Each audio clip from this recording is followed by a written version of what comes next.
سلام. نستمر أحبائي في تقديم الترددات المهمة والمطلوبة على أنايلسات. صلوا على حبيبنا وسيدنا محمد صلى الله عليه وآله وسلم، عليه أفضل الصلوات وأزكى التسليم. إذن أحبائي نقدم التردد الأول معنا 11,938. معدل الترميز 27,500 والاستقطاب عمودي رأسي أو حرف V. هذا أحبائي تردد قناة سوريا 2، قناة مطلوبة جدا هذه الأيام وهي قناة ممتازة. أيضا أحبائي معنا تردد قناة جديدة على النايل سات، القناة حزمة عامة.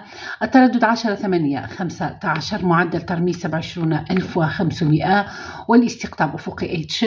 كما قلت تردد حزمة عامة تظهر عليه قناة BMI. القناة تظهر على النايل سات ضمن لائحة القنوات تحت اسم CTV. ظهور قنوات أفلام أجنبي ومسلسلات أجنبي على التردد 11,277، معدل ترميز 27,500 والاستقطاب عمودي رأسي أو حرف V. التردد أحبائي لقنوات زي أفلام وزي ألوان، ظهرت القنوات بحلة جديدة. أيضا التردد 11,096، معدل الترميز 27,500 والاستقطاب أفقي H.